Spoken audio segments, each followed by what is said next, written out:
அனைவருக்கும் உற்சாகமான இனிய காலை வணக்கம். இன்றைய நாள் செப்டம்பர் 22, 2024, புரட்டாசி 6ஆம் நாள் ஞாயிற்றுக்கிழமை. அனைவருக்கும் இன்றைய நாள் இனிமையான நாளாக அமைய டைகர் குடும்பம் சார்பாக வாழ்த்துகிறோம். ஒவ்வொருவருக்கும் வரலாற்றில் ஒரு தனி பக்கம் உண்டு. அதனை நிரப்புவதும் வெற்றிடமாய் விடுவதும் அவரவர் முயற்சியில்தான் உண்டு. இன்றைய நிகழ்வில் டைகர் விஷன் மிஷன் கூறுவதற்கு டைகர் மணிகண்டன் ஃப்ரம் சிவகங்கை அவர்களை அன்போடு அழைக்கிறோம். நன்றி tiger Jayanthi Maharaj. Tiger vision: மனம், புத்தி, உடல் மூன்றும் சமநிலையில் இருந்தால் வாழ்க்கை பிரகாசிக்கும். டைகர் மிஷன்: ஒரு தனி மனிதனின் தொடர்ச்சியான ஆரோக்கியமும் பொருளாதாரமும் இவ்வுலகை மாற்றும். நன்றி. நன்றி டைகர் மணிகண்டன். டைகர் இறைவணக்கம் கூறுவதற்கு டைகர் அகிலா கோபிநாத் ஃப்ரம் விருதுநகர் அவர்களை அன்போடு அழைக்கிறோம். நன்றி டைகர் ஜெயந்தி மகராஜ். டைகர் இறைவணக்கம். என் வாழ்க்கையின் நம்பிக்கையாய் இருக்கும் இறைவா, நான் சேவை செய்யும் இந்த அமைப்பே நீ வாழும் இடமென எண்ணுகிறேன். நான் தினமும் செய்யும் பணியே எனது கடமை என நம்புகிறேன். எனது உடலை கண்ணும் கருத்துமாய் பாதுகாப்பதே எனது பொறுப்பு என உணர்கிறேன். நன்றி இறைவா. நன்றி டைகர் அகிலா கோபிநாத். அனுதினம் சுவாசிக்கும் காற்றை போல் அனுதினம் டைகர்களோடு இணைந்து பயணிக்கும் உங்கள் அனைவருக்கும் டைகர் குடும்பம் சார்பாக வாழ்த்துக்களையும் நன்றிகளையும் தெரிவித்துக் கொள்கிறோம். நீங்கள் ஒன்றை அடைந்து விட்டதாக எந்த தடைகளும் இன்றி உங்களால் கற்பனை செய்ய முடிந்தால், கனவுகள் காண முடிந்தால், நிஜத்திலும் நிச்சயமாக உங்களால் அதை அடைய முடியும். நீங்கள் தேடும் அனைத்தும் இந்த பிரபஞ்சத்தில் ஏதோ ஒரு மூலையில் உங்களையும் தேடிக்கொண்டிருக்கலாம், உங்களுக்காக காத்து கொண்டிருக்கலாம். நம்பிக்கையுடன் தேடுதலை தொடருங்கள்.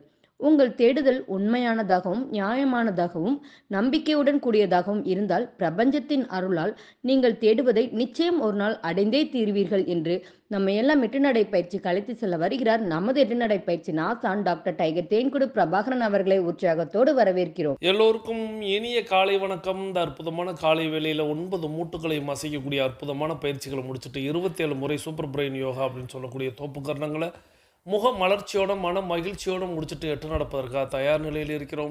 8 மீது நிற்கிறோம். கிழக்கு மேற்காக நடப்பவர்கள் கிழக்கு திசையிலிருந்து மேற்கை நோக்கியும், தெற்கு வடக்காக நடப்பவர்கள் தெற்கு திசையிலிருந்து வடக்கை நோக்கியும் நமக்கான முதலடி எடுத்து வைத்து நடக்க வேண்டிய தருணம். வாருங்கள், நமக்கான நேரம் தொடங்குகிறது. இப்பொழுது பெண்கள் அனைவரும் இடதுபுறமாகவும் ஆண்கள் அனைவரும் வலதுபுறமாகவும், அதாவது பெண்கள் லெஃப்ட் சைடிலும் ஆண்கள் ரைட் சைடிலும் முதல் அடியை எடுத்து வைத்து நடையை தொடங்குகிறோம்.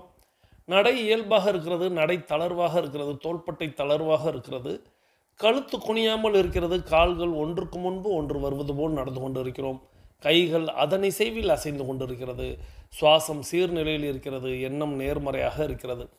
மனம் மகிழ்வுடனும் அமைதியுடனும் இருக்கிறது. ஒற்றை சிந்தனையாளர்கள் அத்தனை பேரும் ஒற்றுமையோடு ஒரே திசையை நோக்கி பயணித்துக் கொண்டிருக்கிறோம். நமது பயணம் வெற்றிகரமாக அமைய எல்லாம் வல்ல இறைவனை துணை கலைத்து கொண்டு தொடர்ந்து பயணிக்கிறோம். தொடர்ந்து நினைவூட்டல்கள் அப்படின்னு நம்ம ஒவ்வொரு நாளும் நினைவூட்டி கொண்டே இருப்போம். அந்த நினைவூட்டல்களில் நாம் நித்தம் நமக்கு நினைவு ஊட்டல் செய்வதற்கு முன்பாகவே நினைவுக்கு வந்துவிட்டால் நாம் அந்த நிலையை அடைந்து விட்டோம் அப்படின்னு ஒரு பொருள். இப்போது நம்மளுடைய பயிற்சிகளை தொடங்குவதற்கு முன்பாக நம் முதலில் செய்ய வேண்டியது அப்படின்னு நான் சொல்லும் பொழுதே நீங்கள் ஏற்கனவே செய்திருக்கிறேன் அப்படின்னு நீங்கள் செஞ்சிட்டீங்க அப்படின்னா உண்மையிலேயே உங்களுக்கு நினைவில் அது பதிவாகி விட்டது அப்படின்னு பொருள்.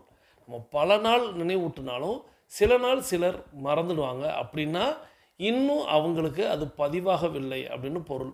ஸோ நம்மளுடைய பயிற்சிகளை தொடங்குவதற்கு முன்பாக நாம் செய்ய வேண்டிய செயல்கள் அப்படின்னா, முதல்ல நம்மளுடைய தாய், நம்மளுடைய தந்தை, நம்மளுடைய குருமார்கள், நம்மளுடைய இயற்கை, நம்மளுடைய இறைவன், நம்மளுடைய பிரபஞ்சம், நம்மளுடைய மூதாதையர்கள், முன்னோர்கள், இவர்களை வழிபட்டு நாம் நம்மளுடைய பயிற்சிகளை தொடங்க வேண்டும். நிச்சயமாக அவர்களுடைய துணையோடு தான் நம்ம ஒவ்வொரு நாளையும் ஒவ்வொரு செயலையும் தொடங்கணும். அது எப்பொழுதுமே வெற்றியை தரும். ஏன்னா இந்த உலகத்தில் நாம் நல்லா இருக்கணும், நாம் முன்னேறணும், நாம் வெற்றி அடையணும், நாம் நல்ல பேர் எடுக்கணும்னு ஆசைப்படக்கூடியவர்கள் யார் அப்படின்னு கேட்டால், நம்மளுடைய தாய், நம்மளுடைய தந்தை, நம்மளுடைய குருமார்கள், இயற்கை, இறைவன், பிரபஞ்சம், இஷ்ட தெய்வங்கள், மூதாதையர்கள், முன்னோர்கள். அதன் பிறகு நிறைய ஜீவன்கள் உங்களுக்கு நீங்கள் முன்னேறத பார்த்து பெருமைப்படக்கூடியவங்க இருப்பாங்க. இப்போ உதாரணத்திற்கு கணவனுக்கு மனைவி, மனைவிக்கு கணவன், குழந்தைகள் தன்னுடைய தாய் தந்தையர் நல்லா இருக்கணும்னு நினைக்கிறது, இன்னும் வேறு உறவுகள் எல்லாம் உண்டு. ஆனால் பெருவாரியான நபர்களுக்கு நான் சொல்லக்கூடிய தாய் தந்தை, குருமார்கள், இயற்கை, இறைவன், பிரபஞ்சம், இஷ்ட தெய்வங்கள், மூதாதையர்கள், முன்னோர்கள், இந்த பட்டியல் நினைவில் வரும். கூடுதலாக உங்களுக்கு உதவி செய்யக்கூடிய, உதவி செய்த, நீங்கள் நன்றாக இருக்க வேண்டும் என்று நினைக்கக்கூடிய நண்பர்கள் கூட இருக்கலாம், உறவினர்கள் இருக்கலாம். அவர்களையெல்லாம் நீங்கள் பட்டியலில் சேர்த்து அவர்களையெல்லாம் எண்ணி நீங்கள் மானசீகமாக நன்றி சொல்லணும். அவர்களுடைய முகங்கள் உங்களுடைய அகக்கண்ணில் தோன்ற வேண்டும். ஒரு கடமைக்கு நம்ம வணக்கம் சொல்லக்கூடாது, கடமைக்கு நம்ம நன்றி சொல்லக்கூடாது. இப்போ நம்ம நிகழ்வை தொடங்க போகிறோம் அப்படின்னு வச்சுக்கிறோங்களேன். நீங்கள் 9 மூட்டு பயிற்சி செய்கிறதுக்கு தயாராகிட்டீங்க. இப்போது சில நேரங்களில் நம்ம குறிப்பிட்ட நேரத்தில் நம்மளுடைய பயிற்சியை தொடங்கணும் அப்படின்னு நம்ம வகுத்து வச்சுருப்போம் நேரத்தை. இப்போது உதாரணத்திற்கு அதிகாலை நான் 4:30க்கு பயணிக்கணும் அப்படின்னு ஆசைப்படுறோம் அப்படின்னா நம்ம என்ன பண்ணுவோம் அப்படின்னா, ஒரு சில நாட்களில் நம்ம ஏதோ ஒரு காரணத்தினால சரியாக 4:35க்கு நிற்போம். இப்போ இந்த 4:35க்கு நிற்கும் பொழுது நமக்கு என்ன தோன்றும் அப்படின்னா, பயிற்சியை தொடங்கின நேரத்துக்கு தொடங்கிடணும், அதை அப்படியே கண்டினியூ பண்ணிடணும். ஸோ அப்போ தான் நம்மளுக்கு மற்ற வேலைகள் எல்லாமே தடைபடாமல் இருக்கும் அப்படின்னு சொல்லிட்டு இதை ஸ்கிப் பண்ணிடும். இதை நன்றி கூறுதல் அப்படிங்கிற ஒரு விஷயத்தை நம்ம ஸ்கிப் பண்ணிடும். அது கூடாது. அதுதான் நான் சொல்கிறேன். இது பயிற்சியை போன்றதே.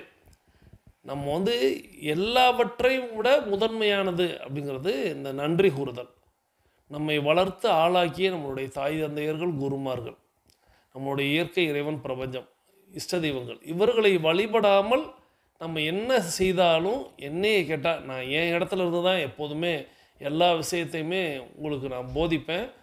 ஸோ நம்ம இவர்களை வழிபடாமல் எந்த செயல்களை செய்தாலும் அதில் பலன் இருக்குமான்னா அது கேள்விக்குறி தான். அதே நேரத்தில் இவர்களை வழிபட்டு நம்ம பயிற்சிகள் செய்கிறோம் அப்படின்னா அந்த பயிற்சிகள் இலகுவாக இருக்கும், எளிதாக இருக்கும், ரொம்ப அற்புதமாக இருக்கும், ஆனந்தமாக இருக்கும். ஸோ அப்போது 4:35க்கு வந்துட்டோம், பரவாயில்லை. அந்த 5 நிமிடம் இன்றைக்கி எல்லாமே லேட்டு தான், அவ்வளோதானே ஒழிய எதையும் ஸ்கிப் பண்ணக்கூடாது. நம்ம தொடர்ந்து செய்யக்கூடிய எதையும் ஸ்கிப் பண்ணக்கூடாது.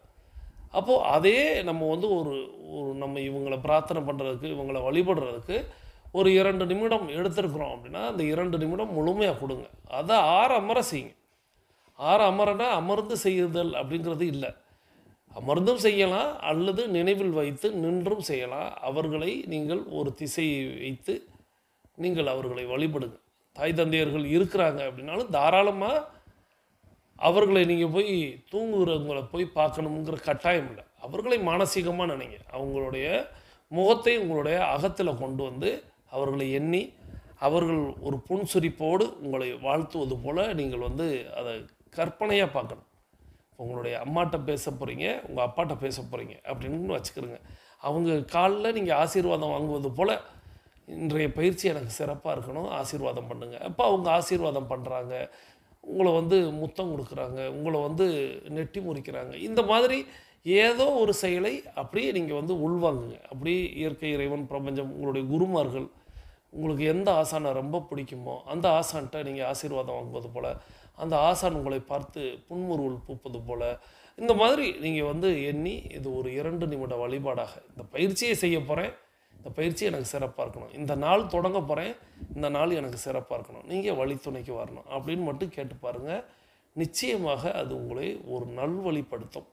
இதை கண்டிப்பாக எல்லோரும் செய்வீங்க. ஆனால் இனிமே நான் சொன்னது போல் அதற்கென்று நேரத்தை ஒதுக்கி, இப்போது நான் சொல்லும்போது தாய் தந்தை குருமார்கள் இயற்கை அப்படின்னு ஏதோ அர்ச்சனை செய்யும்போது நம்மள்கிட்ட கேட்பாங்க அல்லவா, எந்த நட்சத்திரம் என்ன ராசி அப்படின்னு. அது சொல்ல அவர் சொல்கிறது மாதிரி அப்படி சொல்லக்கூடாது. நான் சொல்ல நீங்கள் அப்படியே போகக்கூடாது. நீங்கள் ஏற்கனவே செஞ்சுருக்கணும். நான் ஆனால் ஒவ்வொரு நாளும் அதை நினைவூட்டுவேன். நான் ஏன் நினைவூட்டுறேன் அப்படிங்கிறத நீங்கள் நினைவில் கொள்ளணும். நான் ஒவ்வொரு நாளும் நிகழ்வை தொடங்கும்போது இந்த நிகழ்வை நான் உங்களுக்கு பேசுகிற நிகழ்வை தொடங்கும்போது நான் இதை செய்துட்டு தான் தொடங்குறேன். ஆனாலும் நானும் இப்போது நான் அதுக்கு ஒரு விஷயம் வச்சுருப்பேன். எனக்கு அப்படி சொல்லி தொடங்கினா தான் எனக்கு நிகழ்வு சிறப்பாக இருக்கும்.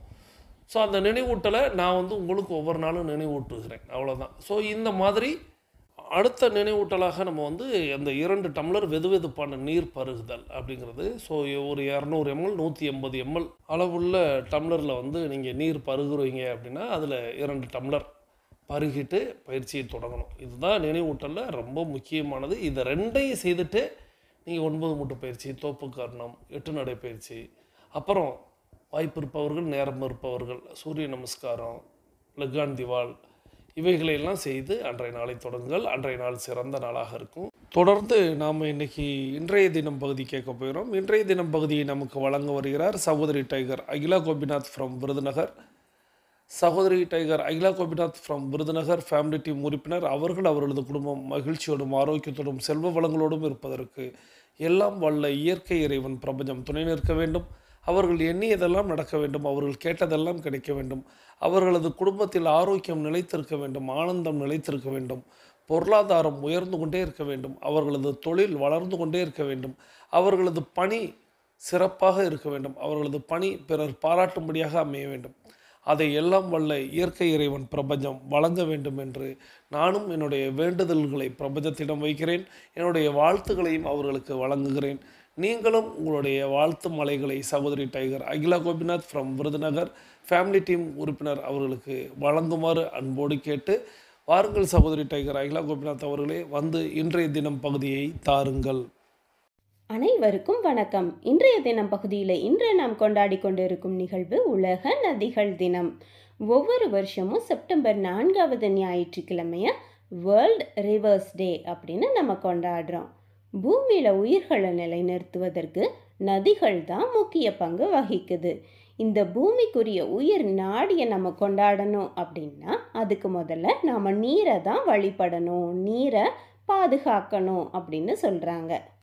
2005 காலநிலை மாற்ற ஆர்வலர்கள் எல்லாருமே சேர்ந்து ஒத்துழைத்து இந்த உலக நதிகள் தினத்தை கொண்டாட ஆரம்பித்தாங்க. இப்போ உலகம் முழுசும் உள்ள 100 நாடுகளுக்கும் மேலே இந்த உலக நதிகள் தினத்தை நாம் கொண்டாடிக்கிட்டு இருக்கோம். இந்த வருஷம் என்ன தீமில் நம்ம கொண்டாடுறோம் அப்படின்னா, ஒரு நிலையான எதிர்காலத்திற்கான நீர்வழிகள். நம்ம எதிர்கால சந்ததியினருக்கு நம்ம சுத்தமான நீரை வழங்கணும் அப்படின்னு சொல்கிறாங்க. அதுக்கு நாம் என்ன செய்யணும் அப்படின்னா, முதல்ல நீர் மாசுபாட்டை குறைக்கணும். இதை நம்ம ஒரே நாளில் செஞ்சிட முடியாது. நாம் எப்படி நம்மளோட நதிகளை பழமையான வடிவத்திற்கு மீட்டெடுக்க முடியும் அப்படிங்கிற வழிகளை பற்றி நாம் விழிப்புணர்வு ஏற்படுத்துறது மூலமாக இந்த உலக நதிகள் தினத்தை நாம் கொண்டாடலாம் அப்படின்னு சொல்கிறாங்க.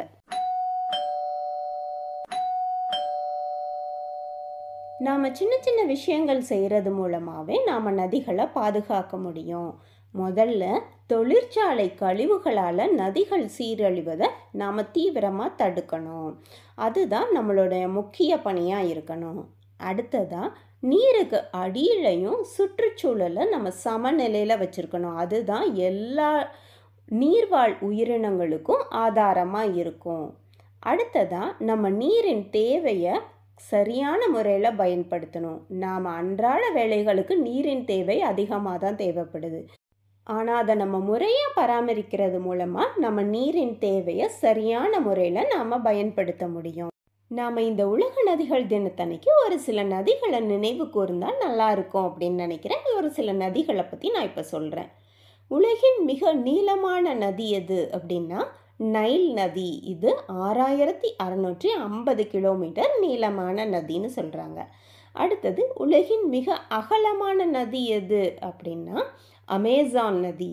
இது வறண்ட காலங்களில் 6.8 மைல் அகலமும் ஈரமான காலங்களில் 24.6 மைல் அகலமும் இருக்குது. இந்த அமேசான் நதி தான் உலகின் மிக அகலமான நதி அப்படின்னு சொல்கிறாங்க.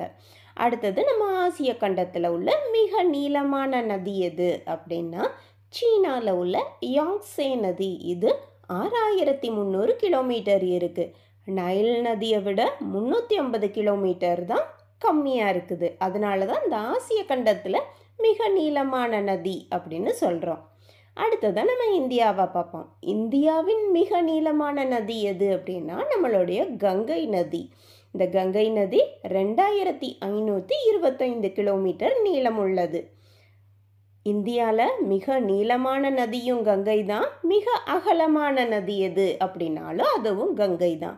இது உத்தரகாண்ட்ல உள்ள கங்கோத்ரி பனிப்பாறையில உருவாகுது. அடுத்ததா தமிழ்நாட்டை பார்ப்போம். தமிழ்நாட்டின் வற்றாத நதி எது அப்படின்னா நம்மளுடைய தாமிரபரணி நதி. எப்பவுமே நீர் வற்றாம நீரோட்டம் இருந்துகிட்டே இருக்கிற நதி தாமிரபரணி நதி. அடுத்தது தமிழ்நாட்டின் மிக நீளமான நதி எது அப்படின்னா நம்மளுடைய காவேரி நதி. இது 805 கிலோமீட்டர் பரப்பளவு கொண்டது அப்படின்னு சொல்றாங்க. தமிழகத்தின் முக்கிய ஜீவ நதியா காவேரி இருந்தாலும் அது கர்நாடகா கேரளா எல்லையான குடகு மலையில் உற்பத்தி ஆகுது. ஆனால் நம்ம தமிழக எல்லையிலேயே உருவாகி தமிழகத்தின் வங்காள விரிகுடால கலக்கிற நதி எது அப்படின்னு பார்ப்போமா? முதல்ல பவானி நதி. இது நீலகிரி மலையில் உற்பத்தி ஆகுது. அடுத்தது அமராவதி நதி. இது கோவை மாவட்டத்தில் உள்ள ஆனைமலையில் உற்பத்தி ஆகுது. அடுத்தது நொய்யல் நதி. இது கோவை மாவட்டத்தில் உள்ள வெள்ளையங்கிரி மலையில் உற்பத்தி ஆகுது. அடுத்தது வைகை நதி. இது தேனி மாவட்டத்தில் உள்ள மேற்கு தொடர்ச்சி மலையில் உருவாகுது. அடுத்தது செய்யாறு நதி. இது திருவண்ணாமலை மாவட்டத்தில் உற்பத்தி ஆகுது. அடுத்தது பெண்ணையாறு. இதுவும் திருவண்ணாமலை மாவட்டத்தில் தான் உற்பத்தி ஆகுது. அடுத்ததாக நம்ம தாமிரபரணி நதி. இது நெல்லை மாவட்டத்தில் உள்ள அகத்தியர் மலையில் உருவாகுது. நாம் இப்போ நம்ம தமிழ்நாட்டில் உள்ள நதிகள் எல்லா பேரையுமே பார்த்தோம். நாம் எல்லா நதிகளையும் போற்றி பாதுகாத்து வாழ்வோம். அனைவருக்கும் உலக நதிகள் தின நல்வாழ்த்துக்கள். நன்றி. வாழ்க நலத்துடன், வாழ்க வளத்துடன். நன்றி. இந்த அற்புதமான இன்றைய தினம் பகுதியை நமக்கு வழங்கிய சகோதரி tiger Akila Gopinath from Virudhunagar family team உறுப்பினர் அவர்கள் அவர்களது குடும்பம் மகிழ்ச்சியோடும் ஆரோக்கியத்தோடும் செல்வ வளங்களோடும் இருப்பதற்கு எல்லாம் வல்ல இயற்கை இறைவன் பிரபஞ்சம் துணை நிற்க வேண்டும் என்று வேண்டி வணங்கி வாழ்த்தி, நீங்களும் உங்களுடைய வாழ்த்து மலைகளை சகோதரி டைகர் அகிலா கோபிநாத் அவர்களுக்கு வழங்கியிருப்பீர்கள் என்ற நம்பிக்கையோடு, இன்றைய தினம் அப்படிங்கிறது உலக நதிகள் தினம் அப்படின்னு குறிப்பிட்டாங்க. வேர்ல்டு ரிவர்ஸ் டே அப்படிங்கிறத சொன்னாங்க. இந்த உலக நதிகள் தினத்தை பற்றி கொஞ்சம் விளக்கமாகவே சகோதரி கொடுத்துருந்தாங்க. நாம் இன்றைக்கி ஞாயிற்றுக்கிழமையில் இருப்பதனால இதை பற்றி இன்னும் வரும் நாட்களில் நம்ம பார்க்கலாம் அப்படிங்கிறத இந்த நேரத்தில் சொல்லி சகோதரிக்கு நமது நன்றிகளை தெரிவித்துக்கொண்டு, தொடர்ந்து ஞாயிற்றுக்கிழமை அப்படின்னாலே நம்ம ஏதேனும் ஒரு புராண கதை, வரலாற்று கதை, ஏதேனும் ஒரு கதையை கேட்டுக்கொண்டே நடப்பது வழக்கம். அந்த வகையில் இன்றைக்கி நம்ம மகாபாரதத்தில் இருக்கக்கூடிய ஒரு அற்புதமான ஒரு சின்னஞ்சிறிய கதை தான். தர்மரே வியக்க வைத்த ஒரு முனிவரின் கதையை தான் கேட்க போயிடும். அந்த கதைக்கு நம்ம ஒரு யூடியூப் ஆடியோ மூலமாக நம்ம அந்த கதை கேட்க போயிடும். வாருங்கள், அந்த கதையின் முதல் பகுதியை கேட்டுக்கொண்டே பயணிக்கலாம். மகாபாரதத்தில் இருந்து ரொம்ப சின்ன கதை தான், ஆனால் சுவாரஸ்யமான கதை, கருத்து நிறைந்த கதை. கேட்கலாமா? குருக்ஷேத்திர போர் முடிஞ்ச பின்னாடி பஞ்ச பாண்டவர்கள் எல்லாருமா சேர்ந்து தர்மரோட தலைமையில ஒரு பெரிய யாகத்தை நடத்தினாங்க. அந்த யாகத்துக்கு பல்வேறு நாடுகளில் இருந்து பெரிய பெரிய ராஜாக்கள், ஆன்றோர்கள், சான்றோர்கள், முனிவர்கள், பொதுமக்கள், இப்படி எத்தனையோ பேர் வருகை தந்திருந்தாங்க. எல்லாரும் பார்த்து வியக்கிற வண்ணம் ரொம்ப சிறப்பாக அந்த யாகமும் நடந்து முடிஞ்சுது. பொதுவாக அந்த காலத்தில் யாகங்கள் எல்லாம் முடிஞ்ச பின்னாடி தான தர்மங்கள் பண்ணுவாங்க. தேவைப்படுறவங்களுக்கு பசுக்களை தானம் பண்ணுவாங்க, நிலபுலன்களை தானம் பண்ணுவாங்க, நகைகள், ஆடைகள், பொற்காசுகள், உணவு, இப்படி எத்தனையோ விதமான பொருட்களை அந்த தானத்தில் கொடுப்பாங்க. அந்த மாதிரி இந்த பஞ்ச பாண்டவர்களும் தங்களுடைய யாகத்தை நடத்தி முடிச்ச பின்னாடி வந்திருந்தவங்களுக்கெல்லாம் தான தர்மங்களை வழங்கினாங்க. அது ஒரு பெரிய யாகம், வந்திருந்தவங்களும் அதிகம் அப்படிங்கிறதுனால அவங்க கொடுத்த தானத்தின் அளவும் ரொம்ப அதிகமாக இருந்தது. இதையெல்லாம் பார்த்து வந்திருந்த முனிவர்கள் சிலரும், ஆன்றோர்கள், சான்றோர்கள் சிலரும் தர்மரையும் அவருடைய தம்பிகளையும் வாழ்த்தினாங்க. இந்த மாதிரி ஒரு பெரிய யாகத்தை நாங்கள் பார்த்ததே இல்லை, அதுலேயும் இந்த யாகத்தில் கொடுக்கப்படுற தான தர்மங்களை மாதிரி வேற எங்கேயுமே நாங்கள் பார்த்ததில்லை அப்படின்னு அவரை வாழ்த்தினாங்க. அதே சமயத்தில், பொய், நீங்கள் சொல்றதெல்லாம் பொய், இது சிறந்த யாகமும் கிடையாது, இங்கே கொடுக்கப்படுறது சிறந்த தான தர்மமும் கிடையாது அப்படின்னு ஒரு குரல் கேட்டது. யார் இது? தர்மருக்கு எதிராக இப்படி ஒரு குரலை எழுப்புறதுக்கு யாருக்கு தான் தைரியம் உண்டு அப்படின்னு எல்லாரும் ஆச்சரியமா பார்த்தாங்க. அதே நேரத்தில் அந்த யாகசாலைக்குள்ள ரொம்ப வேக வேகமா நடந்து வந்தது ஒரு கீரி பிள்ளை. நன்றி. புராண கதையுடைய முதல் பகுதியை கேட்டோம். இன்னைக்கு நம்ம பார்க்க போற கதை மகாபாரதத்துல நடந்த ஒரு சிறிய கிளை கதை. இந்த கிளைக்கதை எப்படி தொடங்குகிறது அப்படின்னா, குருச்சேத்திர போர் முடிஞ்சிருச்சு. முடிஞ்சதுக்கு அப்புறம் அந்த வெற்றியை கொண்டாடும் விதமாக ஒரு யாகம் நடத்தப்படுகிறது. யாகம் தர்மர் அவருடைய சகோதரர்கள் எல்லாரும் சேர்ந்து அந்த யாகத்தை நடத்துறாங்க. அதுக்கு ஊர்ல உள்ள அனைவரையும், பெரியவர்கள், முனிவர்கள் எல்லாரையுமே வரவழைத்து அந்த யாகம் நடைபெறுகிறது. யாகத்தின் முடிவுல எல்லாருக்கும் தான தர்மங்கள் வழங்கப்படுகிறது. எல்லாருக்கும் தேவையான தான தர்மங்கள் எல்லாம் வழங்குறாங்க. எல்லாரும் ஆஹா ஓஹன் புகழ்ந்து தள்ளுறாங்க. இப்படி ஒரு தான தர்மங்களை நாங்கள் பார்த்ததே இல்லை, அப்படி இப்படின்னு சொல்லும் போது நிறுத்து அப்படின்னு நிறுத்துறாங்க. இப்ப நம்மளும் நிறுத்துறோம். நமது 8 நடையின் முதல் பகுதியை நிறுத்துகிறோம். அது எப்படியே வருது, இப்படித்தான் நிப்பாட்டணும் அப்படின்னு சொல்ற மாதிரி அங்கே ஒரு கீரிப்பிள்ளை நிறுத்துகிறது. இப்பொழுது நமது 8 நடையின் முதல் பகுதியை நாமும் நிறுத்துகிறோம். வாருங்கள், நாம் அனைவரும் தொடங்கிய திசைக்கு வந்து விடுகிறோம். உள்ளங்கைகளை மடக்கி பறிக்கிறோம், இறுக்கமாக இருக்கிறது. விரலின் நகங்களின் வண்ணங்களை பறிக்கிறோம், சிவப்பண்ணத்தில் மாறி இருக்கிறது. சுவாசத்தை சோதித்து பறிக்கிறோம். 2வது நாசிலும் சுவாசம் வரக்கூடிய இந்த வேளையில் நம்ம பேசிக் கோர்ஸில் இருக்கக்கூடியவங்களும் அட்வான்ஸ் கோர்ஸில் இருக்கக்கூடியவங்களும் நமக்கு அருகில் இருக்கக்கூடிய குடிநீரை எடுத்து நிறுத்தி நிதானித்து ரசித்து ருசித்து பருகிக்கொள்கிறோம். தண்ணீர் பருகுதல் என்பது ஒரு கலை என்பதை நாம் அறிவோம். தண்ணீர் பருகும் பொழுது நீரிலேயே நமது கவனத்தை வைப்போம், நீரின் தன்மையில் வைப்போம், நீரின் சுவையில் வைப்போம். நீர் பருகுவது, நீர் இறங்குவது நமக்கு மனக்கண்ணில் தெரிய வேண்டும். நின்ற நிலையில் 8 நடை பயிற்சியின் இடைவேளையில் மட்டும் தண்ணீர் பருகணும். மற்ற எல்லா நாட்களிலும் எல்லா வேளைகளிலும் உணவையும் நீரையும் அமர்ந்த நிலையில் பருகணும் அப்படிங்கிறத ஒவ்வொரு நாளும் நினைவூட்டுவோம். இன்றைக்கும் அதை நினைவூட்டி தொடர்ந்து தண்ணீர் பருகி முடிச்சிருப்பீங்கிற நம்பிக்கையோடு உங்களுக்கு அருகில் இருக்கக்கூடிய மொபைல் ஃபோனை கையில் எடுத்துக்கிறங்க. இப்போ கருத்து பெட்டியில் நம்மளுடைய கமெண்ட்டை பதிவிட போயிடும். இன்றைக்கி நம்மளுடைய கமெண்ட் அப்படிங்கிறது இந்த உலக நதிகள் தினம் அப்படின்னு சொல்லக்கூடிய வேர்ல்டு ரிவர்ஸ் டே, அதை கொண்டாடிக்கிட்டு இருக்கிறோம் அல்லவா. இன்றைக்கான கேள்வி அப்படிங்கிறது, நீங்கள் எந்த மாவட்டம், உங்கள் மாவட்டத்தில் ஓடக்கூடிய ஏதேனும் ஒரு நதியை குறிப்பிடுங்கள். நீங்கள் எந்த மாவட்டம்? இப்போது உதாரணத்திற்கு நான் ராமநாதபுரம் மாவட்டம், என்னுடைய மாவட்டத்தில் ஓடக்கூடிய ஒரு நதியின் பெயர் அப்படின்னு சொல்லணும்னா வைகை அப்படின்னு சொல்லலாம். ஸோ இதுபோல் நீங்கள் எந்த மாவட்டம், உங்கள் மாவட்டத்தில் ஓடக்கூடிய நதியின் பெயரை குறிப்பிடுங்கள். ஒருவேளை உங்கள் மாவட்டத்தில் எதுவும் நதி ஓடலை, ஆறு ஓடலை அப்படின்னா பக்கத்தில் இருக்கக்கூடிய மாவட்டத்தையும் குறிப்பிட்டு அதில் எந்த நதி ஓடுகிறது அப்படின்னு சொல்லுங்கள். பார்க்கலாம் நம்மளுடைய டைகர் கிளப்பில் எத்தனை வகையான நதிகள் ஓடுகிறது அப்படிங்கிறத நம்ம கருத்து பெட்டியின் வாயிலாக தெரிந்து கொள்ளலாம். ஸோ இதுதான் இன்றைக்கான கருத்தாக அமைய போகிறது. ஸோ இன்றைய கருத்தை வழங்கக்கூடிய அத்தனை பேருக்கும் என்னுடைய நன்றிகளையும் வாழ்த்துக்களையும் தெரிவித்து, நீங்கள் எண்ணியதெல்லாம் நடக்க வேண்டும், கேட்டதெல்லாம் கிடைக்க வேண்டும் என்று வாழ்த்தி, தொடர்ந்து நம்ம பேசிக் கோர்ஸில் இருக்கக்கூடியவங்களாம் அஃபர்மேஷன் விசுவலைசேஷன் செய்துட்டு மீதம் இருக்கக்கூடிய ஆடியோ கேளுங்க. அட்வான்ஸ் கோர்ஸில் இருக்கக்கூடிய அதாவது 42 நிமிட நடைக்காரர்களுக்கான நேரம் தொடங்குகிறது இப்பொழுது.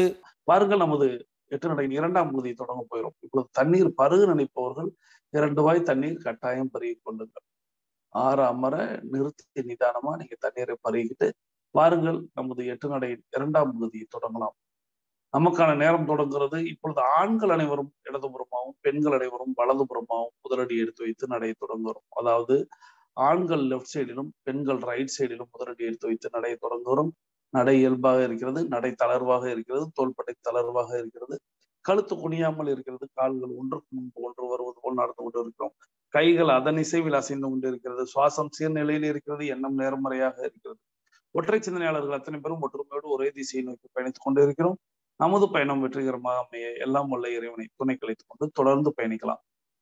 இப்போ நிறுத்துன்னு சொன்ன அந்த கீரிப்பிள்ளை அந்த இடத்துல வருது. எல்லாருக்குமே ஆச்சரியம். என்ன ஆச்சரியம் அப்படின்னா, இவ்வளவு பெரிய நல்ல விஷயம் நடந்திருக்கு, இவ்வளவு தான தர்மங்கள் வழங்கப்பட்டிருக்கு, இந்த நேரத்துல எல்லாரும் பாராட்டிக்கிட்டு இருக்கும்போது ஒரு கீரிப்பிள்ளை மட்டும் இல்ல நிறுத்துங்க, அப்படி அல்ல, இது தான தர்மமே அல்ல, இது அவ்வளவு சிறப்பு வாய்ந்ததெல்லாம் அல்ல, உலகத்திலேயே இதுதான் மிகப்பெரியதெல்லாம் அல்ல அப்படின்னு சொல்லி தடுத்து நிறுத்தி அந்த இடத்துல ஒரு கீரிப்பிள்ளை நிற்பதோடு அந்த கதை முதல் பகுதியை நம்ம முடிவு கொண்டு வந்தோம். பாருங்கள், புராண கதையின் 2ஆம் பகுதியை கேட்டுக்கொண்டே நடக்கலாம். அந்த கீரிப்பிள்ளை பார்க்கறதுக்கே ரொம்ப வித்தியாசமா இருந்தது. அதோட பாதி உடம்பு தங்க நிறத்துல இருந்தது. அந்த மாதிரியான ஒரு கீரிப்பிள்ளை நடுவுல நின்னுட்டு மறுபடியும் சொல்லுச்சு, போய் நீங்க சொல்றது முழுசும் போய். இது சிறந்த யாகமும் இல்லை, இந்த யாகத்துல கொடுக்கப்படுறது சிறந்த தான தர்மமும் இல்லை அப்படின்னு. எல்லாருக்குமே பயங்கர கோபம் வந்துருச்சு. ஆனா தர்மர் தான் பொறுமைசாலியாச்சே, அவருக்கு கோபமும் வரல, வருத்தமும் வரல. ரொம்ப பணிவா அந்த கீரிப்பிள்ளைக்கு பக்கத்துல போய், அன்பு உயிரினமே, எப்பவுமே ஒரு சிறந்த யாகத்தை நடத்தினதா எனக்கு சிந்தனை கிடையாது. அது மாதிரி நான் கொடுக்கிற தான தர்மங்கள் சிறந்தது அப்படிங்கிற எண்ணமும் எனக்கு கிடையாது. அதனால நீ சொல்றத நான் ஏத்துக்குவேன். ஆனா இங்க இருக்கிற எல்லாருக்கும் அதே சிந்தனை தான் இருக்கணும்னு அவசியம் இல்லை இல்லையா? அதனால அவங்க எல்லாருக்கும் புரிய வைக்கிறதுக்காக நீ எதனால அப்படி சொன்னங்கிற காரணத்தையும் சொல்லிடு அப்படின்னு கேட்டாரு. அந்த கீரிப்பிள்ளையும் காரணத்தை சொல்ல சம்மதிச்சுது. கொஞ்ச நாளைக்கு முன்னாடி அப்படின்னு ஒரு கதையையும் ஆரம்பிச்சுது. ஒரு சில வருஷங்களுக்கு முன்னாடி இந்த கீரிப்பிள்ளை ஒரு காட்டுல ரொம்ப சந்தோஷமா வாழ்ந்துகிட்டு இருந்தது. அதோட உடம்பு அப்பெல்லாம் இப்ப மாதிரி கிடையாது. அதாவது பாதி தங்கம் பாதி கருப்புன்னு கிடையாது. உடம்பு முழுசுமே மற்ற கீரிப்பிள்ளைகள் மாதிரி நல்லா கருகருன்னு இருக்கும். இப்படி வாழ்ந்துகிட்டு இருந்த இந்த கீரிப்பிள்ளைக்கு ஊர் சுத்தி பார்க்கறதுனா ரொம்ப பிடிக்கும். அந்த காட்டுக்கு பக்கத்திலேயே ஏதாவது ஊர் இருந்ததுன்னா அப்பப்போ அந்த ஊரை போய் எட்டி பார்த்துட்டு வரும் இந்த கீரிப்பிள்ளை. அந்த மாதிரி ஒரு நாள் அந்த காட்டுக்கு வட பகுதியில இருந்த ஒரு கிராமத்தை எட்டி பார்க்கறதுக்காக இது போச்சு. அந்த கிராமத்துல என்ன பிரச்சனையோ தெரியல, ஒரே பஞ்சம். எந்த வயல்லையும் ஒரு சின்ன நெல்மணியை கூட பார்க்க முடியல. ரொம்ப நாளா மழை தண்ணி இல்லாம வறண்டு போன மாதிரி அந்த கிராமம் இருந்தது. அப்படிப்பட்ட அந்த கிராமத்துல முனிவர் ஒருத்தரும் வாழ்ந்துட்டு வந்தாரு. அந்த முனிவர் ரொம்ப நேர்மையானவர், பக்தி நிறைஞ்சவர், தர்மத்தை தவறாம சிந்திச்சு செயல்படுறவர். இப்படிப்பட்ட அந்த முனிவருடைய வீட்டில் மொத்தம் 4 பேர். அந்த முனிவருடைய மனைவி, மகன், மருமகள், இந்த 4 பேரும் அவங்க வீட்டில் இருந்துட்டு அந்த கிராமத்தில் இருக்கிறவங்களுக்கு தன்னால் முடிஞ்ச நல்லதை செஞ்சு வாழ்ந்துட்டு வந்தாங்க. இப்படி இருக்கும்போது தான் அந்த பஞ்சம் அவங்களுடைய வாழ்க்கையையும் ரொம்பவே புரட்டி போட்டிருந்தது. தேவையான உணவு கிடையாது, தண்ணி கிடையாது, ரொம்பவே வறுமையில் அவங்க வாடி போய் இருந்தாங்க.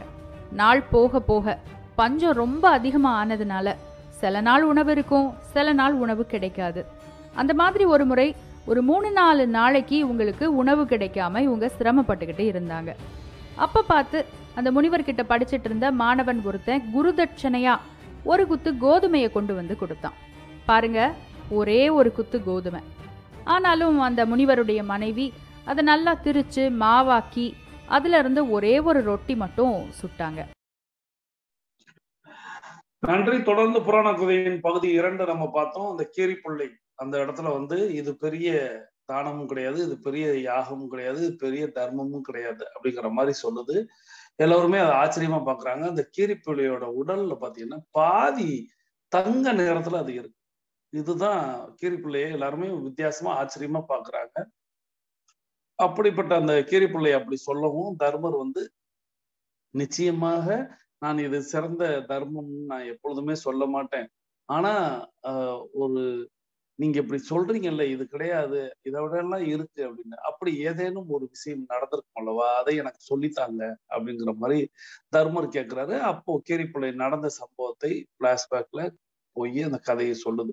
கீரிப்பிள்ளை இயல்பா இருக்கு. அப்போ தங்க நிறத்துல எல்லாம் அதோடைய உடல் இல்லை, இயல்பா முழு நிறமும் அது கருப்பு நிறத்துல இருக்கு. அப்படி இருக்கக்கூடிய அந்த கீரிப்பிள்ளைக்கு ஒரு காட்டுல வசிக்குது, ரொம்ப சந்தோஷமா வாழ்ந்துட்டு. ஆனா அதுக்கு உல்லாசமா ஊர் சுற்றி பார்ப்பது அப்படிங்கிறது அதுக்கு ஒரு சிறந்த பொழுதுபோக்காக இருக்கும். அந்த மாதிரி ஊர் சுற்றி பார்ப்பதற்காக அது காட்டை விட்டு நாட்டுக்குள்ள வருது. அப்போ ஒரு கிராமம், அந்த கிராமத்துக்குள்ள போகுது. அந்த கிராமமே பார்த்தா பஞ்சத்தினால ரொம்ப கஷ்டப்பட்டுக்கிட்டு இருக்கக்கூடிய ஒரு நிலையில அந்த கிராமத்துக்குள்ள போகுது. மழை தண்ணி இல்லாம வயல்வெளியில எல்லாம் காஞ்சு அவ்வளவு ஒரு பஞ்சமான ஒரு சூழ்நிலை. அப்படிப்பட்ட அந்த நிலையில ஒரு முனிவர் இருக்காரு அந்த கிராமத்துல. அந்த முனிவர் ரொம்ப அற்புதமா மக்களுக்கு நல்லவை செய்யக்கூடிய ஒரு அற்புதமான ஒரு மனிதராக, நேர்மையான ஒரு மனிதராக அந்த முனிவர் வாழ்ந்து கொண்டிருக்கிறார். அந்த முனிவருக்கு ஒரு மனைவி, ஒரு மகன், ஒரு மகள் அப்படிங்கிற ஒரு நிலையில இருக்காங்க. கிராமமே பஞ்சத்துல இருக்கக்கூடிய அந்த நிலையில முனிவருடைய சீடர்ல ஒரு நபர் ஒரு குத்து கோதுமை அப்படிங்கிற அளவை கொண்டு கொடுக்குறாரு. ஒரே ஒரு குத்து கோதுமை அப்படிங்கிற அளவுல அந்த கோதுமையை கொடுத்துட்டு போறார். இந்த கோதுமை ஒரு 4 நாட்களாக அவர்களும் பசியிலையும் அந்த வறுமையிலையும் இருக்கக்கூடிய அந்த நிலையில அந்த கோதுமை அப்படிங்கிறது அவர்களுக்கு அந்த நிலைக்கு ரொம்ப அத்தியாவசியமான ஒரு விஷயமாக இருக்கிறது. இதுவரை நம்ம புராண கதையுடைய 2ஆம் பகுதியை பார்த்தோம். ஸோ தொடர்ந்து புராண கதையுடைய 3ஆம் பகுதியை கேட்டுக்கொண்டே நடக்கலாம். வாருங்கள். சுட்டு முடிச்சதும் அவங்களுக்கு ஒரே குழப்பம். அந்த ஒரே ஒரு ரொட்டியை யாருக்கிட்ட கொடுக்கறது? அதனால தன்னோட கணவர்கிட்டயே கொண்டு போய் கொடுத்து, உங்களுக்கு யார் ஒருத்தருக்கு இதை கொடுக்கணும்னு தோணுதோ அவங்களுக்கு கொடுங்க அப்படின்னு சொன்னாங்க. முனிவர் அதை பார்த்தாரு. ஒருத்தரை பார்க்க வச்சு இன்னொருத்தர் சாப்பிட்டா நல்லாவா இருக்கும்? அதனால 4 பேருக்குமே பங்கு வச்சுக்குவோம் அப்படின்னு சொல்லிட்டு அதை 4 சம பகுதிகளாக பிரித்து ஆளாளுக்கு ஒரு துண்டு கொடுத்தாரு. இப்போ அவங்க எல்லாரும் அந்த துண்டை தன்னோட கையில் வச்சுக்கிட்டு இறைவனை நோக்கி பிரார்த்திச்சு அந்த ரொட்டியை சாப்பிடலாம் அப்படின்னு போனாங்க. அந்த சமயம் பார்த்து, ஐயா பசிக்குதே அப்படின்னு ஒரு குரல் அவங்களுக்கு கேட்டது. அவங்க வீட்டு வாசல்ல தான் யாசகம் கேட்குற ஒரு நபர் வந்து நின்றுட்டு இருந்தாரு. இந்த முனிவருக்கு அந்த நபரை பார்த்ததும் இந்த ரொட்டியை சாப்பிட மனசு வரல. நேராக அந்த நபர்கிட்ட போயிட்டு இந்த ரொட்டியை அவருக்கு கொடுத்துட்டாரு. யாசகம் கேட்டவருக்கு கடுமையான பசி போல. கொஞ்சம் கூட யோசிக்காம வேக வேகமாக முனிவர் கையில இருந்து ரொட்டி துண்டை வாங்கி வேக வேகமாக சாப்பிட்டுட்டாரு. இந்த முனிவருக்கு அதை பார்த்ததும் ரொம்ப சந்தோஷமா இருந்தது. அந்த சந்தோஷத்தோட அந்த யாசகர்கிட்ட, ஐயா உங்க பசி போயிடுச்சா அப்படின்னு கேட்டாரு. அந்த யாசகரோ இல்லைன்னு தலையாட்டினாரு. முனிவருக்கு ரொம்ப தர்ம சங்கடமா போச்சு. கையில இருந்தது ஒரு சின்ன ரொட்டி துண்டு, அதையும் இவர்கிட்ட கொடுத்துட்டோம். இவர் வேற பசி இன்னும் போகலன்னு சொல்றாரு. அப்போ என்ன செய்யறது அப்படின்னு அவர் யோசிக்கிறதுக்கு முன்னாடியே அவரோட மனைவி வேக வேகமா வந்து அவங்க கிட்ட இருந்த ரொட்டி துண்டை அந்த யாசகர்கிட்ட கொடுத்தாங்க. அந்த யாசகருக்கு தான் கடுமையான பசியாச்சே. முனிவரோட மனைவி கையில இருந்து வாங்கின ரொட்டி துண்டும் நிமிஷத்துல காணாம போயிருச்சு. முனிவரும் அவரோட மனைவியும் ஒருத்தர் முகத்தை பார்த்துக்கிட்டாங்க. இந்த யாசகருக்கு கடுமையான பசி போலையே. வீடு தேடி வந்த இவரோட பசியை முழுசா ஆத்தக்கூட முடியாத அளவு நம்ம நிலைமை இப்படி ஆயிருச்சே அப்படிங்கிற செய்தியை அவங்க 2 பேருடைய கண்களும் பரிமாறிக்குச்சு. இறைவா இது என்ன ஒரு சோதனை அப்படின்னு அவங்க நினைக்கிறதுக்குள்ளேயே வீட்டுக்குள்ள இருந்து அவங்க மகனும் மருமகளும் வந்தாங்க. அவங்க கையில இருந்த அந்த ரொட்டி துண்டுகளையும் எடுத்து அந்த யாசகருக்கு கொடுத்தாங்க. யாசகர் அதையும் மறுபடி சாப்பிட்டாரு. முதல் 2 முறையிலையும் தெரியாத ஒரு திருப்தி அவரோட முகத்துல இப்போ தெரிஞ்சுது. சாப்பிட்டு முடிச்சுட்டு அந்த திருப்தியோடையே அவர் அந்த முனிவருடைய குடும்பத்தை பார்த்து, இந்த உலகத்திலேயே மிக சிறந்தது நீங்க செஞ்ச இந்த தானமும் தர்மமும் தான் அப்படின்னு சொல்லிட்டு மகாவிஷ்ணுவாக மாறி காட்சி கொடுத்தாரு. முனிவரும் அவரோட குடும்பத்தாரும் அப்படியே ஆடி போயிட்டாங்க. தங்களுக்கு மோட்சம் வேணும்னு கேட்டு அவங்க எல்லாரும் சொர்க்கத்துக்கும் போயிட்டாங்க. நன்றி. தொடர்ந்து அந்த ஒரு குத்து கோதுமையை திரிச்சு அந்த அம்மா என்ன பண்றாங்க அப்படின்னா, ஒரு ரொட்டி தான் செய்ய முடிகிறது. ஒரு சப்பாத்தி அப்படின்னு வச்சுக்கலாமே, ஒரு ரொட்டி தான் செய்ய முடிகிறது. ஸோ செஞ்சுட்டாங்க. செஞ்சுட்டு இந்த ஒரு ரொட்டியை யாரு கொடுப்பது? எல்லாருமே நல்ல பசியில இருக்கும். நம்ம வீட்டிலேயே 4 பேர் இருக்கோம். கணவன் இருக்காரு, குழந்தை இருக்கான், மகன் இருக்கான், மருமகள் இருக்கா, தானும் பசியில இருக்கோம். இந்த சூழ்நிலையில இந்த ரொட்டியை நம்ம என்ன பண்ண முடியும் அப்படின்னு யோசிச்சுட்டு, சரி இதை கொண்டு போய் முனிவரிடமே ஒப்படைத்து விடுவோம், அவர் யாருக்கு பார்த்து கொடுத்தாலும் சரி அப்படிங்கிற மாதிரி தன்னுடைய கணவரிடமே கொண்டு போய் கொடுத்து, ஒரு ரொட்டி, அந்த ஒரு குத்து கோதுமையில ஒரு ரொட்டி தான் செய்ய முடிந்தது. இந்த ஒரு ரொட்டியை நீங்க யாருக்கு வேண்டுமானாலும் கொடுத்து கொடுங்க அப்படிங்கிறத கொடுக்குறாங்க. இப்போ முனிவர் பார்க்கிறாரு, எல்லாருமே பசியில இருக்கும், எல்லாருமே 4 நாள் பசியில இருக்கும். ஸோ எல்லாருக்குமே ஒரே மாதிரி தான் இருக்கும். ஸோ அப்போ நம்ம என்ன பண்ணலாம் அப்படின்னு யோசிச்சுட்டு அந்த சப்பாத்தியை, அந்த ரொட்டியை 4ஆக பிரிக்கிறார். 4 பாகமாக பிரித்து 4 நபர்களுக்கும், அதாவது அவருக்கு, மனைவிக்கு, மகனுக்கு, மருமகளுக்குன்னு கொடுத்து விடுகிறார். அப்படி அவங்க சாப்பிட போகும் பொழுது வெளியில யாசகருடைய குரல் கேட்கிறது. அம்மா பசி அப்படின்னு கேட்குது. உடனே விறுவிறுன்னு அந்த முனிவர் எந்திரிச்சு வாசலுக்கு வந்து பார்க்கிறார். ஒரு பசியில ஒரு நபர் நின்று கொண்டு இருக்கிறார். யாசகம் கேட்டு கொண்டு இருக்கிறார். வேறு வழியே இல்லாம மனம் வந்து அவர் அந்த அவருடைய ரொட்டி துண்டை அவரிடம் கொடுக்கிறார். அவர் அதை வாங்கி சாப்பிடுகிறாரு. வேக வேகமா சாப்பிடுறாரு. அவர் சாப்பிடும் பொழுது இவருக்கு ஒரு பெரிய திருப்தி. முனிவருக்கு, ஒருத்தருக்கு மிகப்பெரிய பசியை அடக்குவது மிகப்பெரிய நல்ல விஷயம் அப்படிங்கிறதுனால அவரு சாப்பிடுவதை ரொம்ப ஆனந்தமா பாக்குறாரு. இருப்பினும் அவருடைய வேகமா சாப்பிட்டுட்டு அவருடைய பசி அடங்காதது தெரிகிறது. உங்களுக்கு பசி அடங்கி விட்டதா அப்படின்னு அடுத்த கேள்வி கேட்கும் போது, இல்லை எனக்கு ரொம்ப பசிக்குதுன்னு சொல்றாரு. இப்போ முனிவர் என்ன செய்யறதுன்றது தெரியாம கையேறு நிலையில, ஏன்னா ஒரு ரொட்டியில 4ல் ஒரு பங்கு அப்படிங்கிறது எவ்வளவு பெரிய சைஸ் இருக்கும்னு நம்மளுக்கு தெரியும். அது ஒருத்தருடைய பசியை அடைக்கணுமானா நிச்சயமா அடக்காது. இப்போ என்ன செய்து கொண்டிருக்கோம், என்ன செய்யறதுன்னு யோசிக்கும் போது முனிவருடைய மனைவி தன்னுடைய ரொட்டி துண்டை வேகமாக கொண்டு கொடுக்குறாங்க. இப்பொழுது அதையும் வாங்கி அவர் வேக வேகமா சாப்பிடுகிறார். அடுத்து என்ன செய்யறதுன்னு தெரியாம இருக்கக்கூடிய நிலையில அந்த மகனும் மருமகளும் அவர்களுடைய 2 ரொட்டி துண்டுகளையும் அவரிடம் ஒப்படைக்கிறார்கள். இப்போ அவர் வாங்கி சாப்பிட்டு அந்த 2 துண்டையும் வாங்கி சாப்பிட்டதுக்கு அப்புறம் தான் அவருக்கு பசியே அடங்குகிறது என்பது போல பரம திருப்தி. எனக்கு ரொம்ப சூப்பரா இருந்துச்சு, ரொம்ப நல்லா இருந்துச்சு, என்னுடைய பசி அடங்கிடுச்சு அப்படின்னு சொல்லும்போது அந்த 4 பேரும் முதல்ல சிரிப்போட மகிழ்ந்து அவரை அந்த யாசகரை பார்த்து கொண்டிருக்கிறார். அந்த யாசகர் அப்படியே ஒரு வேடம் எடுக்கிறார். அதாவது இவ்வளவு நேரம் இருந்ததுதான் வேடம், இனி ஒரிஜினலுக்கு வர்றேன் அப்படிங்கிற மாதிரி மிகப்பெரிய அவதாரமான மகாவிஷ்ணு அவதாரத்துல அவர்களுக்கு காட்சி கொடுக்கிறார். இந்த காட்சியை பார்த்து அவர்கள் எல்லாருமே பிரமித்து போய் விடுகிறார்கள். இறைவன் நம் முன் வந்திருக்கிறார், நம்மிடம் வந்திருக்கிறார், அதுவும் யாசகனாக நம்மிடம் இருந்தக்கூடிய உணவை வாங்கி இருக்கிறார் அப்படின்னு அவங்க எல்லாருமே ஆச்சரியத்தோட பார்க்கும்போது அப்பொழுது அந்த இறைவன் குறிப்பிடுகிறார், நீங்க செய்த தானம் தர்மம் போல வேற யாரும் எனக்கு தெரிந்து இவ்வளவு பெரிய தானம் தர்மம் செய்ததில்லை. இப்படிப்பட்ட தானம் தர்மம் செய்ததுனால உங்களுக்கு நான் வரம் அளிக்கிறேன், மோட்சம் கொடுக்கிறேன் அப்படின்ட்டு இந்த 4 நபர்களையும் உங்களுக்கு என்ன வேணும் கேட்கும்போது நாங்க சொர்க்கத்துக்கு போனோம், சொர்க்கத்துக்கு அழைத்து செல்கிறார். இந்த இடத்து வரையும் நம்ம புராண கதையோட 3ஆம் பகுதியை பார்த்தோம். தொடர்ந்து புராண கதையின் 4ஆம் பகுதியை பார்த்து முடிவுக்கு வரலாம் வாருங்கள். புராண கதையின் 4ஆம் பகுதியை கேட்டுக்கொண்டே நடக்கலாம் வாருங்கள். இப்போ இந்த காட்சி எல்லாத்தையும் இந்த ஊர் சுத்தி பார்க்க போன கீரிப்பிள்ளை இருக்கே, அது தூரத்துல இருந்து பார்த்துக்கிட்டே இருந்தது. எப்படியாவது மகாவிஷ்ணுவை தானும் பார்த்துடணும்னு சொல்லி வேக வேகமா அந்த இடத்துக்கு ஓடுச்சு. ஆனா அதுக்குள்ள மகாவிஷ்ணு அவங்க எல்லாரையும் கூப்பிட்டுக்கிட்டு அந்த இடத்துல இருந்து கிளம்பியே போயிட்டாரு. இந்த கீரிப்பிள்ளைக்கு ரொம்ப வருத்தம். சரி, விஷ்ணு தரிசனம் தான் கிடைக்கல, குறைஞ்சபட்சம் அவர் நின்ன இடத்துலயாவது நம்மளும் கிடந்து உருளுவோம் அப்படின்னு சொல்லி அந்த இடத்துல கிடந்து உருண்டு எழுந்திருச்சுது இந்த கீரிப்பிள்ளை. அப்போ பார்த்து அந்த முனிவரோட மனைவி முன்னாடி மாவு திரிச்சு வச்சிருந்தாங்கல்ல, அந்த மாவு திரிக்கும் போது சின்ன சின்ன மாவு துகள்கள் கீழே விழுந்து கிடந்தது போல அதெல்லாம் இந்த கீரிப்பிள்ளையோட மேல பட்டுருச்சு. அந்த மாவுப்பட்ட இடமெல்லாம் அப்படியே தங்கம் மாதிரி ஜொலிக்க ஆரம்பிச்சிருச்சு. கீரிப்பிள்ளைக்கு ஒரே சந்தோஷம். விடாத புடின்னு அங்க எங்கெல்லாம் மாவு கிடந்ததோ எல்லா மாவு மேலேயும் உருண்டு உருண்டு எழுந்திருச்சுது.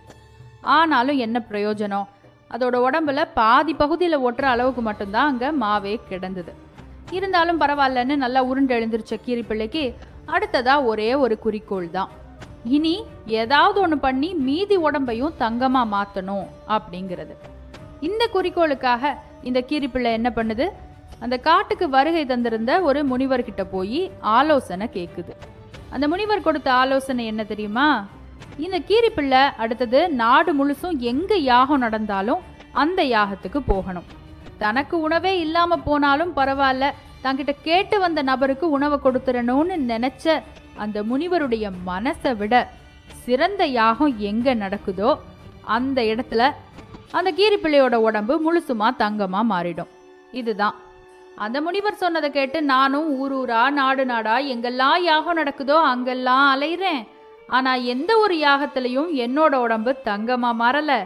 இப்போ நீ நடத்துனியே இந்த யாகத்துல கூட என்னோட உடம்பு தங்கமா மாறல. அதனால இது பூமியிலேயே மிக சிறந்த யாகம் இல்ல அப்படின்னு தர்மர்கிட்ட சொல்லி முடிச்சது அந்த கீரிப்பிள்ளை. அந்த இடத்துல இருந்தவங்க எல்லாருமே அன்னைக்கு ஒரு விஷயத்த புரிஞ்சுக்கிட்டாங்க. தானம் பெருசா சின்னதா அப்படிங்கிறத தானம் கொடுக்கப்படுற அந்த பொருளுடைய அளவோ மதிப்போ நிர்ணயிக்கிறது கிடையாது. தானம் கொடுக்கிற அந்த மனிதன் என்ன மாதிரியான ஒரு நிலைமையில இருந்துட்டு அந்த தானத்தை செய்யறான் அப்படிங்கிறது தான் தானத்துடைய மதிப்பை நிர்ணயிக்குது.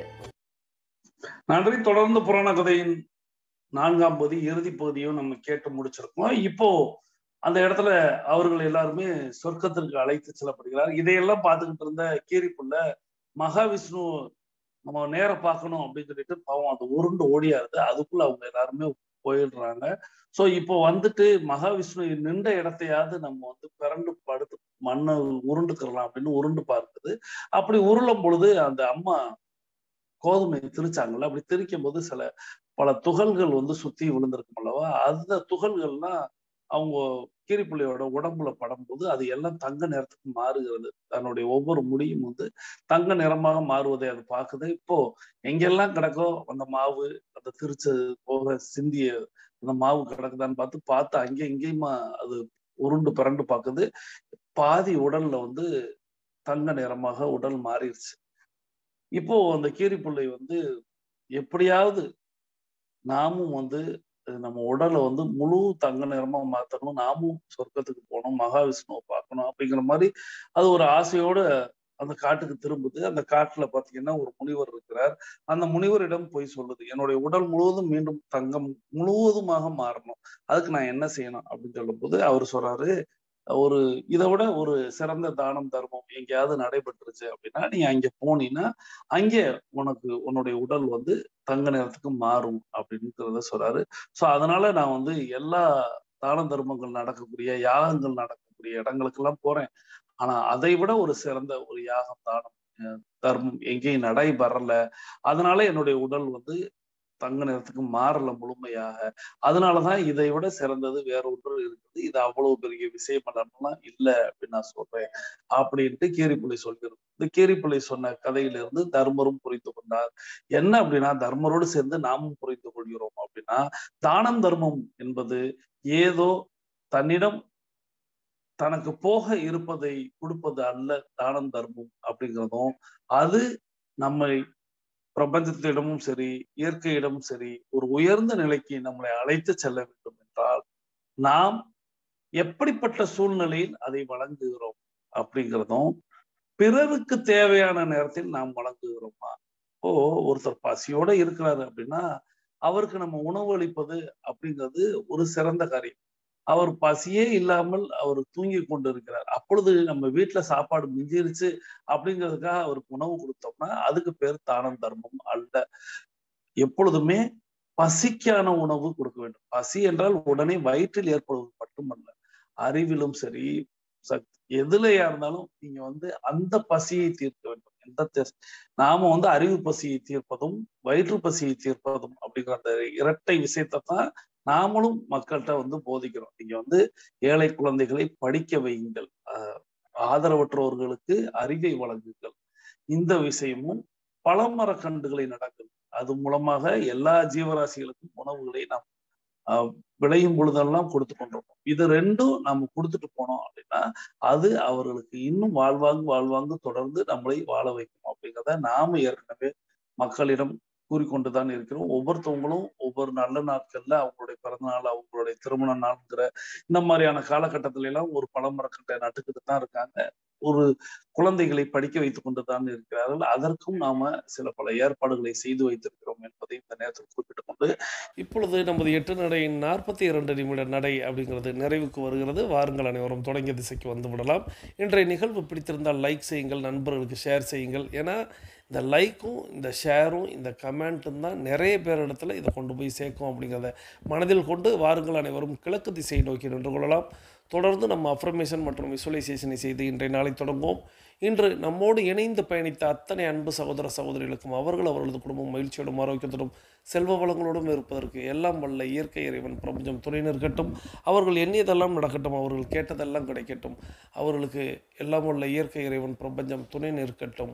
அவர்களுடைய குடும்பத்தில் ஆரோக்கியம் நிலைத்திருக்க வேண்டும், ஆனந்தம் நிலைத்திருக்க வேண்டும், அவர்களுடைய பொருளாதாரம் உயர்ந்து கொண்டே இருக்க வேண்டும், அவர்களுடைய பணி சிறந்து விளங்க வேண்டும் என்று கூட்டு பிரார்த்தனையாக கேட்டுக்கொண்டு வாருங்கள் நாம் அனைவரும் அஃபர்மேஷன் விசுவலைசேஷன் செய்து இன்றைய நாளை தொடங்குவோம். இன்றைய நாள் உங்களுக்கு அற்புதமான நாளாக அமைய எல்லாம் வல்ல இயற்கை இறைவன் பிரபஞ்சம் துணை நிற்கட்டும் என்று வேண்டி வணங்கி வாழ்த்தி மீண்டும் சந்திப்போம், கலந்து சிந்திப்போம். வாழ்க நலத்துடன், வாழ்க வளத்துடன். நன்றி.